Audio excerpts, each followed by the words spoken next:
Senang sekali bisa kembali bertemu di tempat ini untuk sama-sama belajar firman Tuhan. Ini saat yang paling baik untuk kita semua, untuk benar-benar membuka hati kita untuk belajar sama-sama. Untuk itu mari Ibu boleh buka dalam Alkitab Perjanjian Baru. Ibu buka dalam Alkitab Perjanjian Baru. Kitab Roma pasalnya yang ke-11 ayatnya yang ke-29. Roma pasal yang ke-11 ayatnya yang ke-29. Sorry. Amen. Sudah semua ibu-ibu sudah dapat? Amen. Ya, mari ibu-ibu kita baca sama-sama Roma 11 ayat yang ke-29. Demikian bunyi firman Tuhan. Sebab Allah tidak menyesali kasih karunia dan panggilannya. Amin. Amen. Nah, hari ini kita akan bicara tentang satu hal yang bagi beta ini harus diketahui oleh semua orang percaya, yaitu tentang panggilan, ya. Hari ini ibu-ibu dan beta akan belajar tentang panggilan. Apa itu panggilan? Mengapa Tuhan panggil ibu-ibu? Mengapa Tuhan dari awal-awal Tuhan punya rencana yang baik tentang kehidupan ibu-ibu semua? Nah, itu yang akan kita belajar.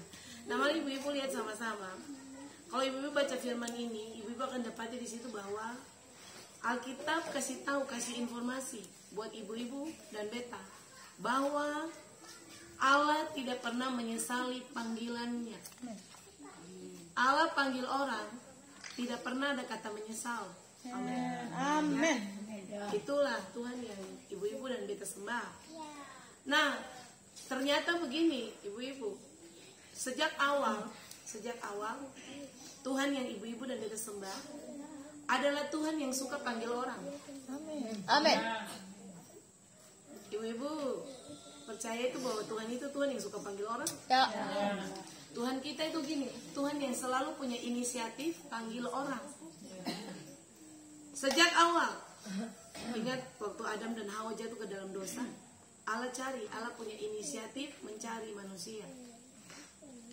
Allah tidak membuang manusia seperti dia membuang malaikat, tapi dia punya inisiatif mencari. Yesus selalu mencari orang berdosa. Yesus selalu punya inisiatif memanggil orang. Di dalam kitab Matius, Yesus bilang apa? Marilah kepadaku, hai kamu semua yang letih lesu dan berbeban berat, aku akan memberikan kelegaan kepadamu. Jadi kalau ibu-ibu belajar firman Allah, ada banyak sekali ayat firman yang menjelaskan tentang panggilan Tuhan di dalam kehidupan orang percaya, ya. Nah, itu panggilan itu yang harus ibu-ibu dan beta tahu. Nah, sebelum kita akan bahas ini, ada satu kebenaran yang mesti tertanam kokoh dulu dalam hidup ibu-ibu dan beta. Yaitu begini, prinsip Tuhan panggil orang. Ingat ini ibu-ibu, prinsip Tuhan panggil orang itu bukan berdasarkan perbuatan baik orang. Prinsip Tuhan panggil orang itu bukan berdasarkan perbuatan baik dari orang itu. Tetapi Tuhan panggil orang itu karena kasih karunia Allah. Amin. Ibu-ibu dan beta punya perbuatan baik tidak bisa membuat Tuhan pilih ibu-ibu untuk panggil. Karena dia punya inisiatif itu suka panggil orang, tapi dia panggil orang itu berdasarkan kasih karunia. Amen. Bukan berdasarkan karena ibu-ibu dan beta sering berbuat baik, ibu-ibu dan beta rajin ibadah, ibu-ibu dan beta rajin memberi, ibu-ibu dan beta rajin ke gereja dan lain-lain. Tetapi Tuhan panggil kita itu berdasarkan kasih karunia Allah. Amen. Nah, itu yang harus didudukan dulu di dalam katong kerangka berpikir, supaya waktu Tuhan panggil ibu-ibu dan beta untuk pekerjaan-pekerjaan besar, katong sing sombong. Setuju ya? Amin. Supaya kalau katong dipakai Tuhan, katong sing merasa ini bahwa katong lebih dari orang. Katong sing sombong, katong sing mendudukan, katong punya diri sebagai orang yang lebih tahu dari orang lain. Seperti begitu. Jadi itu yang katong harus tanamkan itu kuat di dalam kehidupan ibu-ibu dan beta. Lalu yang berikut gini ibu-ibu, Tuhan itu kalau panggil orang, dia panggil by name. Amen. Dia yang pernah panggil orang itu secara lembaga atau dia panggil berkelompok-kelompok. Tapi dia panggil by name, pribadi orang. Amin.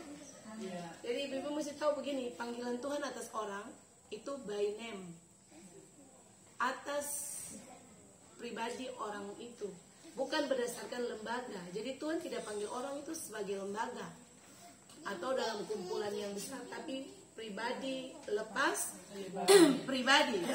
Itu yang harus ibu-ibu dan kita pahami. Nah, mari kita belajar ibu-ibu.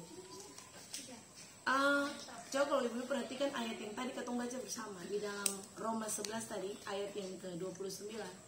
Ibu lihat di situ ada pernyataan yang sangat luar biasa, bahwa sebab Allah tidak menyesali kasih karunia dan panggilannya. Nah, ibu-ibu perhatikan kata menyesal di situ. Kata menyesal itu, ibu-ibu, itu diambil dari kata Yunani begini, amate meletos. Ameta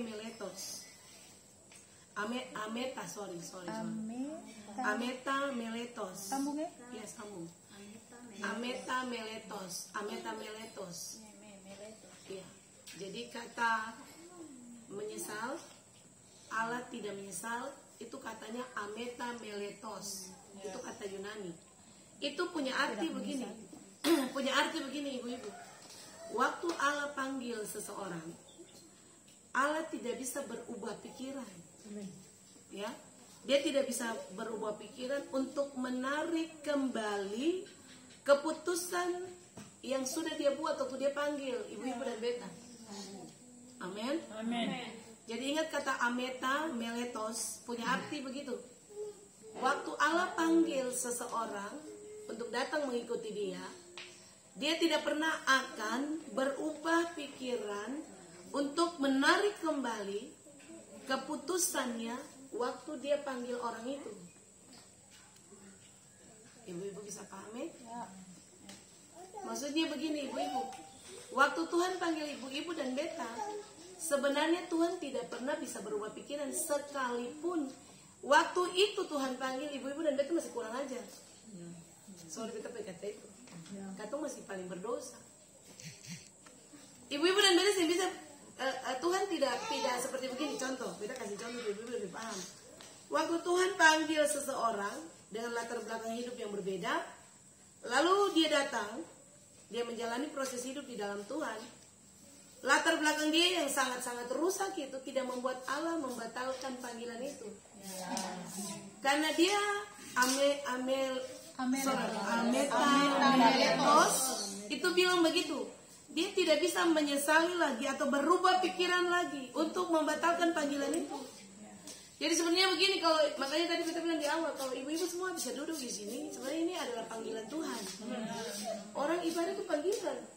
Tidak semua orang dipanggil untuk bisa beribadah, betul gak sih? Jadi kalau Tuhan memanggil orang itu karena memang dia punya pertimbangan tersendiri. Jadi ingat kata ini, ameta meletos. Dia yang bisa berubah pikiran lain. Sekalipun dalam proses mengiring Kristus itu ada banyak kesalahan yang katong bikin. Kalau Tuhan jadi manusia bisa saja begini. Waktu Tuhan pilih orang nih, lalu pada proses perjalanan hidup dia bikin dosa, pasti Tuhan aduh menyesali. Kenapa tapi pilih dia? Kalau manusia pasti punya perkataan begitu ya. Kalau manusia itu cenderung bicaranya begitu. Kalau katong kenal orang, awal-awal katong pikir dia paling baik.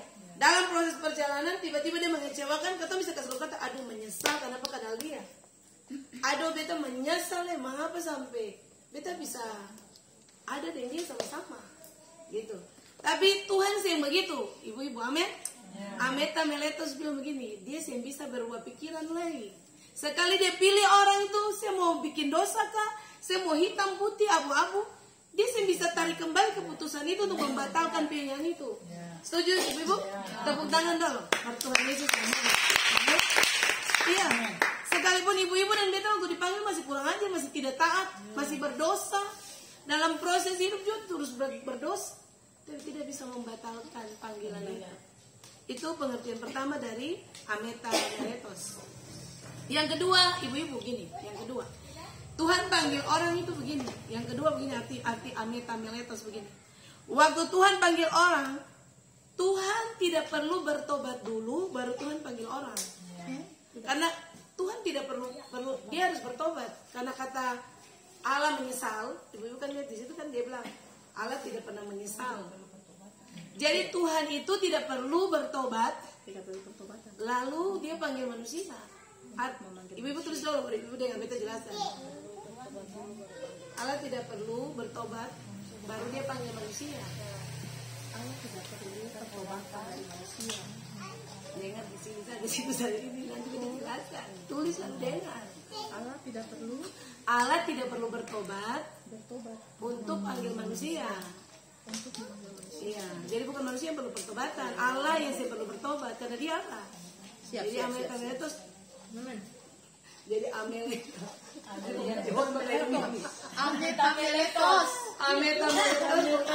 Begini. Tuhan itu panggil orang dia yang perlu pertobatan. Bukan manusianya yang bertobat. Karena kan kalimat Allah tidak menyesal itu maksudnya itu. Dia yang perlu butuh pertobatan. Karena gini kesalahan yang dia buat pilih orang itu. Bisa paham? Jadi dia harus salah tulis. No comment. Oke. Jadi Bapak Ibu, ibu-ibu yang Tuhan Yesus berkati, pengertian ametameletos punya pemahaman kedua begitu. Dia tidak butuh pertobatan, sehingga dia harus menyesal semua yang sudah dia lakukan. Kalau ibu-ibu dan beta bikin sesuatu, katong perlu bertobat. Karena kadang katong bikin sesuatu itu salah. Katong butuh pertobatan. Tapi Tuhan tidak butuh pertobatan. Sebab dari awal dia adalah Tuhan. Katakan amin. Makanya kata ini, pengertian yang kedua, dia bilang gini, Allah tidak butuh bertobat, baru dia tentukan pilihan. Waktu dia pilih orang itu mau berdosa, mau ikut dia atau tidak, dia tidak bisa lagi menyesali. Lalu dia tidak bisa mempersalahkan diri, harus bertobat nih, kayaknya susah pilih orang ini. Karena dia adalah Tuhan. Amin. Bisa? Ibu bisa paham kalimat itu? Allah tidak butuh pertobatan. Allah tidak butuh bertobat, dia bukan manusia. Yang butuh bertobat itu ibu-ibu dan beta. Jadi dia bukan Tuhan yang harus bertobat dulu karena bikin kesalahan, pilih ibu-ibu dan beta yang berdosa ini, yang kurang ajar ini tiap hari. Seperti begitu. Oke? Jadi itu poin kedua dari kata ametameletos. Beta bilang begini, Tuhan saya pernah salah dari awal. Makanya kalimat itu bilang Allah tidak pernah menyesali pemilihan dia jatuh untuk ibu-ibu dan beta. Tuhan pilih seseorang itu dia tidak pernah menyesal. Karena apa? Dari awal dia tidak salah. Sekalipun begini ada orang punya pemahaman gini, orang itu bisa dipakai Tuhan padahal dia kelakuan begitu.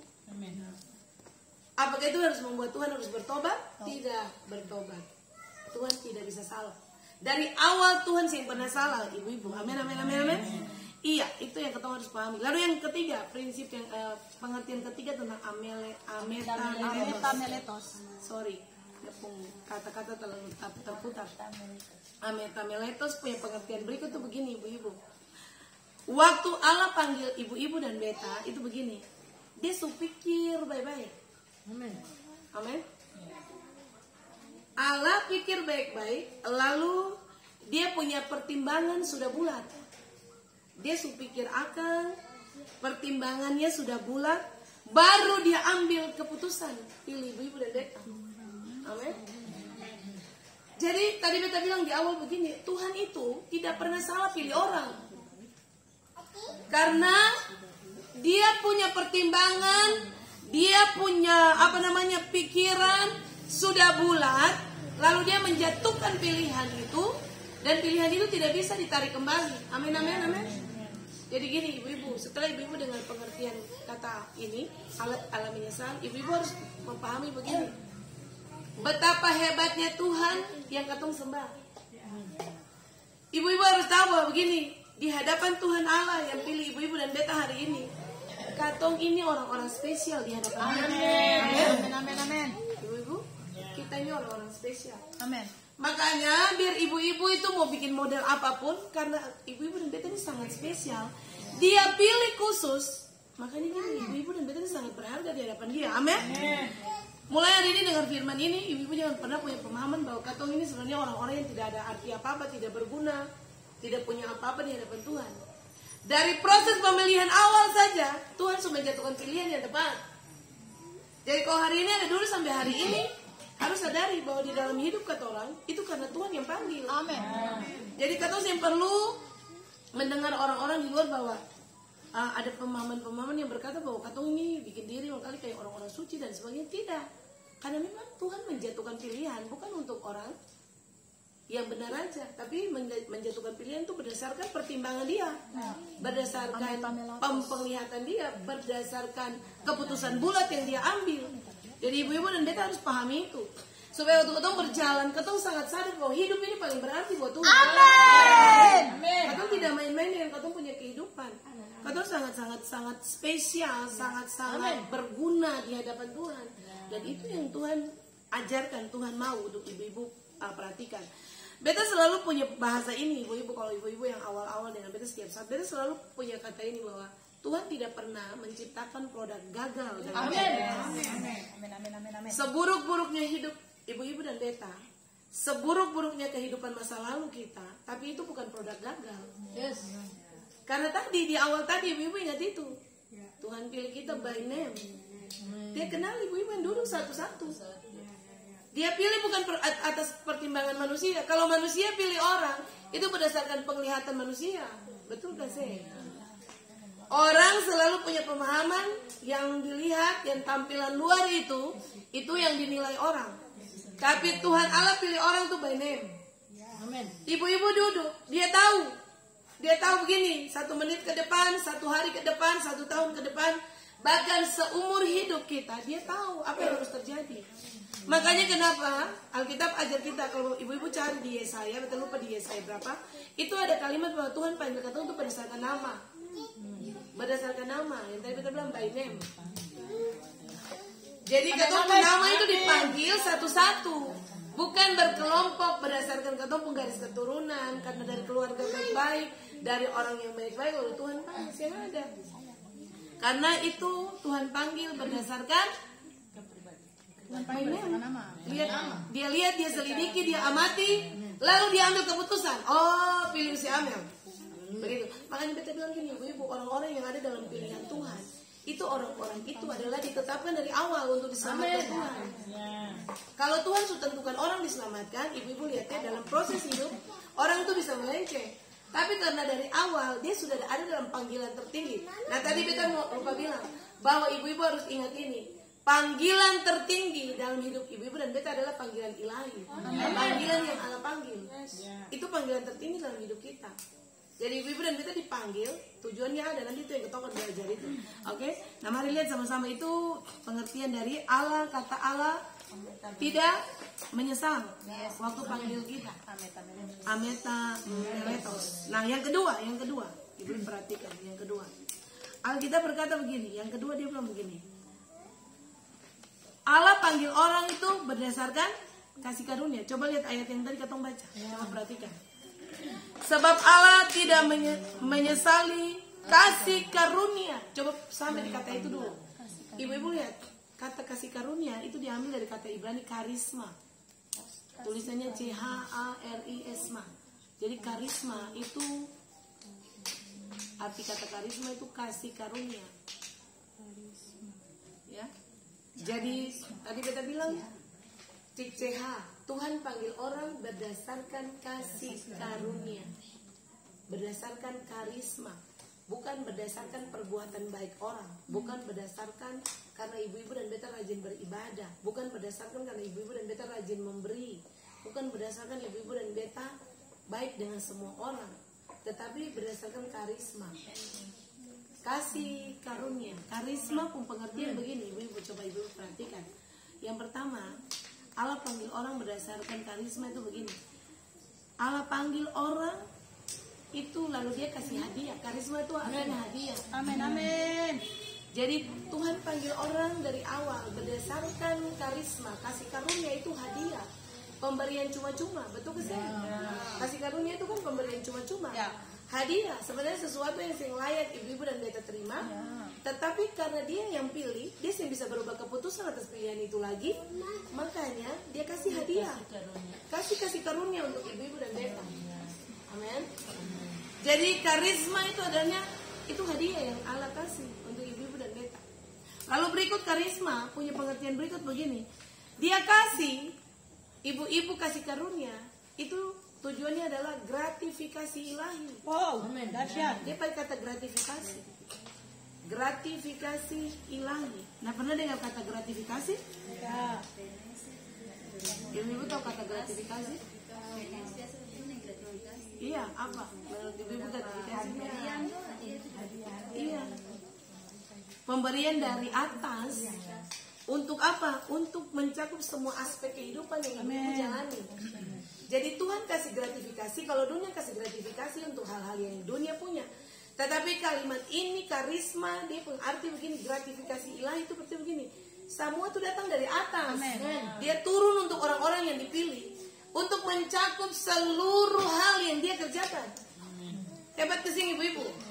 Jadi ibu-ibu dan beta dipanggil Tuhan untuk diperlengkapi dengan dikasih hadiah, dikasih gratifikasi ilahi dalam semua aspek kehidupan. Amin. Terima. Nah itu yang ibu-ibu harus pahami.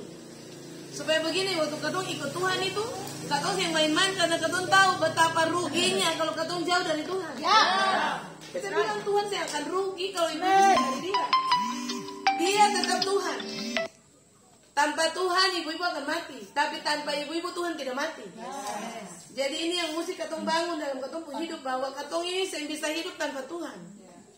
Nah ibu-ibu yang harus dari Tuhan, bukan ibu-ibu harus tanamkan ini. Beta mau katong semua dewasa di dalam Tuhan.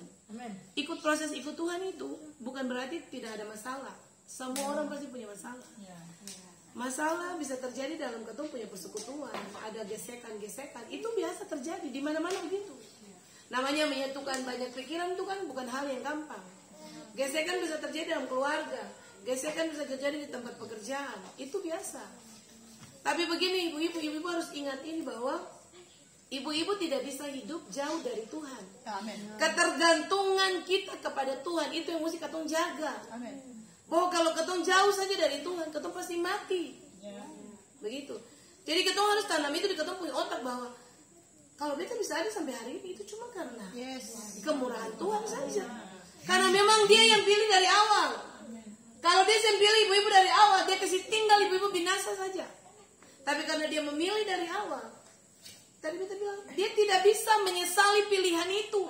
Dalam pertimbangan, dalam penglihatan, dalam kedaulatan dia pilih seseorang, dia yang bisa berubah lagi. Merubah sikap, merubah pikiran, dia tidak bisa. Karena ibu-ibu dan beta telah dipilih dari awal. Makanya kita harus bersyukur menyembah Tuhan yang tidak berubah-ubah dalam hidup. Coba kalau menyembah Tuhan yang suka berubah-ubah pikiran. Hari ini dia pilih, pas besok kurang ajar, dia kasih mati saja. Begitu ya? Besok melawan, kasih mati saja. Daripada model-model begini hidup bikin pono bumi, bikin susah, kasih mati saja. Makanya beta bilang untung-untung beta sendiri Tuhan begitu ya. Atau ibu-ibu sendiri Tuhan. Kalau saya salah sedikit, orang salah sedikit, kita mati saja. Begitu. Untung-untung katong sedang menyembah Tuhan yang memang tidak pernah menyesali pilihannya bagi kita. Amin. Luar biasa ibu-ibu, tepuk tangan dulu sekali lagi. Iya, jadi ingat itu, katong mendapat gratifikasi ilahi dalam seluruh aspek kehidupan yang ibu-ibu jalani hari ini. Lalu berikut gini, ibu-ibu kata karisma, pun arti berikut. Dia bilang begini, dia datang, lalu dia kasih karunia. Tujuannya untuk dia tawarkan pembebasan buat ibu-ibu. Ibu-ibu yang terikat dengan belenggu dosa, dia tawar pembebasan. Ibu-ibu yang terikat dengan kutuk, dia tawar pembebasan. Dapat aturan mana Tuhan yang begitu hebat bisa datang turun lalu tawar manusia untuk hidup dalam kebenaran, hidup dalam segala kekekalan? Tidak ada. Satu-satunya Tuhan yang kita sembah adalah Allah yang melakukan itu. Amin. Iya. Ibu-ibu dan beta ini manusia berdosa, katong saya punya apa-apa. Lalu Tuhan Allah datang tawar pembebasan. Tuhan Allah datang menawarkan sesuatu yang baik. Bagaimana ibu-ibu dan beta sing bersyukur dan merasa diri sangat berharga di hadapan dia. Karena dia datang dengan tujuan menawarkan pembebasan untuk kita. Jadi untuk itu gini, orang-orang yang sudah terbiasa, yang memang dari awal dipilih Tuhan, itu orang-orang yang selalu hidup bebas dari segala hal. Amin. Ibu-ibu dan beta punya hidup itu bebas. Karena apa? Tuhan menawarkan pembebasan itu. Amin. Itu yang berikut dari karisma. Lalu yang berikut ibu-ibu, yang berikut pengertian ini, karisma pengertian berikut. Tuhan kasih karunia. Dia punya arti begini. Dia datang lalu dia bikin gini, pembebasan rohani. Amin. Oh sorry, bukan pembebasan, pemberkahan rohani. Berkat, iya, berkat rohani. Coba ibu perhatikan beta sampai di kalimat ini. Tuhan kasih karunia, Tuhan kasih berkat rohani. Ini yang dunia yang bisa kasih. Amin. Ya, jadi ibu-ibu mau cari sampai di ujung dunia manapun, ibu-ibu tidak akan pernah ketemu tentang berkat-berkat rohani yang Tuhan kasih. Sebab orang menerima berkat rohani itu satu saja, karena dia ada dalam pilihan Tuhan. Amin. Berkat rohani tidak bisa diukur dengan berkat jasmani. Ibu-ibu dan beta hidup, katong membutuhkan berkat jasmani. Tetapi sebenarnya yang sangat-sangat hakiki dalam hidup orang itu berkat rohani. Amin. Makanya beta selalu bilang, orang boleh punya banyak uang, tapi kalau kehilangan sukacita, dia kehilangan berkat rohani.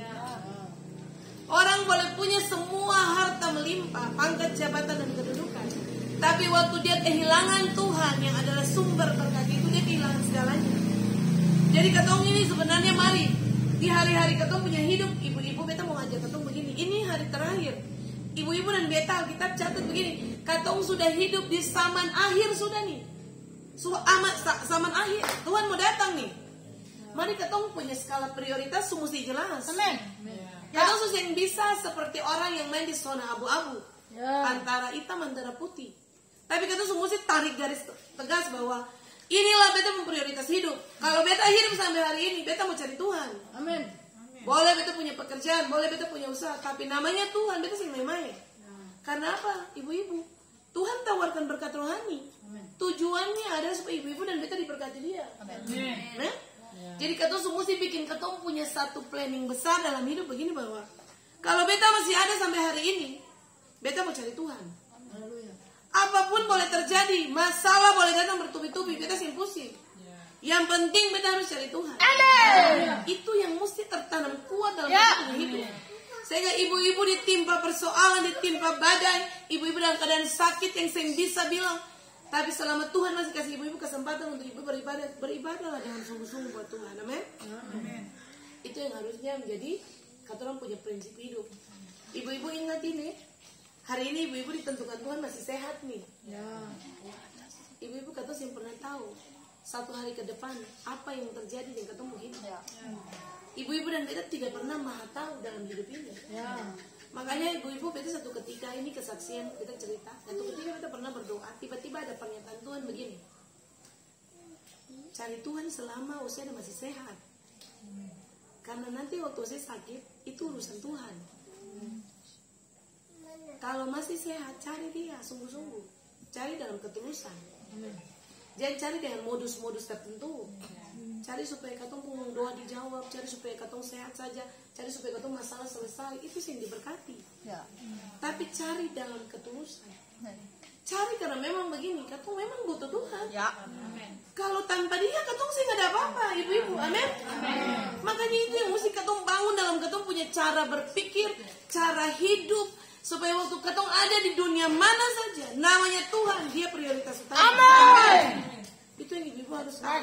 Jadi kita mau bilang untuk katong semua, ibu-ibu tidak pernah tahu satu hari di depan, satu langkah di depan kita tidak ada yang tahu. Kalau hari ini masih hidup, ini kasih karunia Allah. Ingat itu baik-baik. Hari ini masih hidup, katong udah belajar ini. Itu cuman hadiah, pemberian, gratifikasi ilahi. Itu cuma apa ibu-ibu yang Tuhan kasih? Pemberkahan rohani. Itu cuma apa? Tuhan bebaskan dari bahaya. Itu kasih karunia. Makanya saya boleh main-main kasih karunia. Ingatan betul, Tuhan katong itu Tuhan yang panjang sabar. Tuhan katong itu Tuhan yang berlimpah kasih karunia. Tapi ingat ibu-ibu, di dalam kesabaran dia itu ada batas. Jadi ibu-ibu merasa, oh karena dia panjang sabar, jadi berbuat saja. Sudah Tuhan itu maha pengampun dan penyayang. Siapa bilang? Di dalam kemahatauan dia, di dalam kedaulatan dia, ada batas kesabaran dia untuk ibu-ibu dan beta. Jadi ingat baik-baik, jangan sampai katong punya kesempatan ini. Katong hidup, katong tahu Makanya orang yang dipanggil Tuhan harusnya dia sudah punya planning besar di dalam hidup. Orang-orang yang dipilih Tuhan itu sebenarnya begini, dia sudah mesti punya satu perencanaan besar untuk ke depan. Katong mau hidup ini ada tujuannya, betul ke saya? Ibu-ibu dan beta bukan sekedar hidup doang begitu. Iya, karena katong hidup, katong mulai dari lahir, lalu remaja, lalu katong mulai menikah, punya anak, katong kerja dan sebagainya, lalu katong tua, katong mati, katong masuk surga. Berharap orang-orang yang ada dalam panggilan Allah itu harus punya planning hidup itu ada, tujuan hidup itu ada. Beta hidup hari ini, tujuan kekekalan itu yang harus beta capai. Amin. Beta bilang pada hari apa ya? Beta bilang begini, jangan ibu-ibu dan beta punya proses ikut Tuhan itu begini, akan jadi mubasir. Artinya begini, dari tanggal 1 Januari ini katong mau mengakhiri 2020. Ibu-ibu punya semua tenaga, waktu, uang yang ibu buang sepanjang tahun ini. Lagi akhir ibu-ibu yang keluar jadi pemenang. Bikin apa susah-susah? Kalau tahu di akhir mundur, mending saya usah ikut dari awal. Gitu. Ibu-ibu kehilangan waktu, kehilangan uang, kehilangan tenaga, cuman datang jauh-jauh ibadah, baterai sampai suara sakit, tepuk tangan lompat-lompat. Padahal ibu-ibu punya pekerjaan rumah juga ada. Tapi di akhir perjalanan, ibu-ibu yang keluar jadi pemenang. Makanya kenapa Tuhan kemarin waktu ketemu ibadah hari Kamis, Tuhan ingatkan kita harus ambil puasa. Karena untuk mengakhiri 2020, ibu-ibu mau bilang ini sangat berat. Ya. Mungkin ibu-ibu mulai terasa dia punya aura rasa-rasa. Orang mau keluar dari pemenang itu orang harus berhadapan dengan persoalan-persoalan yang luar biasa. Sehingga ada yang dibilang dia adalah pemenang, lalu pemenang tanpa bertanding, apakah itu layak dibilang pemenang? Tidak bisa. Jadi ibu-ibu mari persiapkan diri. Hari Selasa, hari Rabu ketemu ada dalam doa puasa sampai akhir tahun. Jadi ada berapa kali Selasa Rabu, ibu-ibu tolong terlibat juga. Ini bukan untuk kepentingan Tuhan, tapi kepentingan ibu-ibu pun kepentingan pribadi. Jadi mari kita berkomitmen sungguh-sungguh supaya ibu-ibu waktu selesai 2020, ibu-ibu lihat betul apa yang Tuhan janji mulai tanggal 1 Januari 2020. Katong tutup 31 Desember 2020. Katong adalah orang-orang yang ditentukan untuk menang atas itu. Amin. Itu yang katong harus tahu. Jadi artinya kita harus bukakan kebenaran ini supaya ibu-ibu paham ini. Jangan ibu-ibu ini sisa berapa hari saja ini sudah tanggal 5. 26 hari lagi katong selesai. 26 hari tolong juga jagakan baik-baik. Sebab ingat langkah awal yang pernah menentukan. Langkah akhir itu yang menentukan. Ya. Jadi tolong 26 hari itu jagakan baik-baik. Kalau ada ibadah, mari ketemu gila-gila dengan Tuhan. Sungguh-sungguh cari Tuhan. Ibu-ibu dalam punya apapun, mari ketemu sungguh-sungguh. Ibadah itu memang benar-benar luar biasa. Ya. Jadi hitung-hitung kalau ibu-ibu di absen, ibu-ibu pun hitung-hitung absen. Beta bilang mari bertahan sampai akhir. Orang-orang yang lihat mujizat itu cuma orang-orang bertahan, ibu-ibu. Di mana-mana orang yang kalau ibu-ibu ikuti pertandingan, orang bilang kalau dapat juara itu biasa, gampang. Tetapi mempertahankan juara itu susah. Betul kan? Di mana-mana mempertahankan itu hal yang sulit. Jadi kita berharap ibu-ibu dengar firman ini, kalau ibu pulang mulai tentukan planning hidup ke depan. Kata mau masuk 2021. Yang pasti ibu-ibu harus datang tanggal 31 dan tanggal 1. Karena itu arahan Tuhan jelas untuk 2021 untuk ibu-ibu dan beta. Jadi ibu-ibu jangan lewatkan momen itu. 31 tanggal 1. Tuhan mulai buka sedikit-sedikit tentang apa yang kita harus lakukan di 2021. Mungkin satu bocoran kita mau bilang saja, 2021 bukan hidup semakin baik. Ya. Jadi jangan bermimpi. 2021 itu persoalan lebih dahsyat dari 2020. Ya. Jadi ingat ini ibu-ibu. Ya, ada banyak hamba Tuhan dapat mimpi, dapat penglihatan tentang 2021. Dan Tuhan kasih konfirmasi itu berulang-ulang dalam ketong ibadah. Bahkan di dalam doa-doa pribadi. Jadi 2021 kita mau ketong yang boleh jauh lah dari Tuhan. Amen. Katong sungguh orang bilang melekat dengan Tuhan sungguh-sungguh. Amen. Lem diri dengan Tuhan. Amen. Supaya saya bisa terlepas lagi. Seperti itu. Ya. Jadi itu yang ibu-ibu dan beta harus pahami. Lalu karisma pengertian terakhir, ibu-ibu karisma pengertian terakhir begini. Tuhan itu pilih ibu-ibu berdasarkan kasih karunia. Artinya dia kasih ibu-ibu dan beta seperti ini, kualifikasi religius. Kualifikasi religius. Nah, kata itu artinya begini, ada penyisihan. Jadi ternyata Tuhan itu kasih kualifikasi religius begini, dia pilih orang, dia sisihkan yang lain. Ibu-ibu dan beta masuk daftar kualifikasi religius. Dipilih langsung dari atas. Jadi itu kualifikasi itu Penyaringan. iya, seperti itu. Penyaringan, lalu penyisihan. Jadi dia sisihkan, dia bedakan. Dia punya katanya apa ya? Sisihkan, menyisihkan, kualifikasi. Jadi dia berdasarkan oh ini orangnya bisa dipilih. Orang ini itu. Jadi karisma itu punya arti yang begitu klasifikasi ilahi. Ya, klasifikasi religius. Kualifikasi religius. Ya. Jadi dia menyisihkan yang tidak religius dari yang religius. Kira-kira begitu. Oke? Bisa ya ibu-ibu? Jadi dia menyisihkan. Oh, ini orang ini yang hidupnya sangat-sangat dekat dengan Tuhan. Religius itu kan kehidupan yang dekat dengan Tuhan. Jadi dia bikin klasifikasi, kualifikasi. Dia bikin kualifikasi. Sorry, mirip jadi salah. Iya, oke? Nah itu yang ibu-ibu dan beta harus pahami. Jadi gini ibu-ibu, beta hampir selesai ibu-ibu. Beta mau ibu-ibu perhatikan ini, bahwa Tuhan, tadi beta bilang gini, Tuhan itu benar-benar Allah yang luar biasa. Dia panggil ibu-ibu dengan kasih karunia. Ibu-ibu dengar 5 hal yang tadi ketemu lihat di dalam pengertian kasih karunia itu, bahwa dia benar-benar Allah yang sangat luar biasa. Lalu yang ketiga, ibu-ibu yang ketiga dari pengajaran hari ini, ibu-ibu lihat juga, tujuan Tuhan panggil kita itu untuk apa? Tadi beta bilangnya, sebenarnya kan kalau Tuhan panggil ibu-ibu dan beta kan sebenarnya punya tujuan. Satu saja, saya nggak ada yang lain, satu saja. Tujuan Tuhan panggil orang tuh begini, supaya ibu-ibu waktu dari lahir bertumbuh, lalu ibu-ibu hidup, ibu-ibu dan beta memenuhi keinginan dia. Lahir, hidup, bertumbuh untuk memenuhi keinginan dia. Jadi Tuhan panggil orang itu cuma satu saja. Ingat ini saya ibu-ibu. Saya nggak ada dengan tujuan lain. Tujuan supaya begini, apa yang dia ingin itu ketemu penuhi. Tuhan tahu, Tuhan saya bisa panggil hewan untuk memenuhi keinginan dia. Tuhan saya bisa panggil pohon-pohon untuk memenuhi keinginan dia. Tujuan dia panggil ibu-ibu dan beta dari awal. Dia tentukan berdasarkan pilihan, pengamatan, keputusan. Dan dia tidak menyesal sekalipun ibu-ibu dan beta kurang ajar, berdosa setiap hari. Dia tidak bisa membatalkan dia punya pilihan itu. Satu saja, dia punya kerinduan begini, supaya katong hidup ini memenuhi apa yang dia mau. Katakan amin. Amin. Itu saja ibu-ibu. Tuhan saya pernah minta apapun dari ibu-ibu dan beta. Satu saja dia punya tujuan. Ibu-ibu dan beta hidup untuk kepentingan dia. Katakan amin. Jadi mulai hari ini ketemu pulang, ketemu merenungkan firman ini kembali. Tuhan tidak pernah salah mengambil keputusan dalam memilih beta punya hidup. Masing-masing pulang dari sini berdiri di kaca lah bilang, saya tidak pernah salah dipilih Tuhan. Amin. Sekalipun ada begitu banyak persoalan yang terjadi. Bilang buat diri ibu-ibu dan beta. Amin.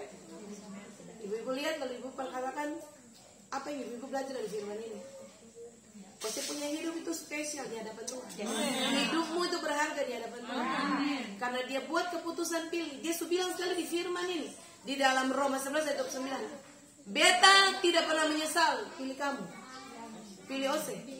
Sekalipun Ose kurang ajar, sekalipun Ose berdosa setiap hari, sekalipun Ose sing taat, kepala batu, kepala melawang, orang Ambon bilang kepala bistungkel, tapi beta sem bisa ubah beta punya pilihan atas kecewa. Gitu, kira-kira Tuhan bicara begitu. Beta sem bisa tarik kembali beta punya keputusan. Beta pilih Ose karena memang itu berdasarkan beta punya pengamatan, berdasarkan beta punya penglihatan dan pertimbangan, lalu menjatuhkan keputusan atas Ose punya hidup. Ibu-ibu itu yang mesti terngiang-ngiang katong ku telinga. Supaya waktu ketemu pulang sesuatu terjadi ketemu hidup, perkatakan firman itu. Bilang buat diri, tidak, Segala ketemu punya masalah tidak bisa membatalkan pilihan Tuhan. Hari ini ibu dan beta berdosa. Hari ini ketemu punya persoalan. Bilang buat diri, tidak bisa Tuhan punya rencana batal. Tidak bisa Tuhan punya rencana gagal. Sebab sekali dia pilih, dia tetapkan. Dia pilih berdasarkan kasih karunia. Dia kasih ibu-ibu hadiah. Dia kasih ibu gratifikasi ilahi. Dia kasih apa lagi tadi? Kualifikasi religius. Dia tawarkan pembebasan. Lalu dia mau memberkati ibu-ibu dan beta semua. Amin. Ya ibu-ibu, jadi mari kita belajar cinta Tuhan dengan bersungguh-sungguh. Ibu-ibu dan beta tidak bisa balas Tuhan punya kebaikan. Biarlah firman ini terus menjadi kekuatan. Terngiang-ngiang kita semua punya telinga. Lalu ketemu pulang jadi berkat buat banyak orang. Beta selesai ibu-ibu. Tuhan Yesus memberkati ketemu semua. Amin. Amin.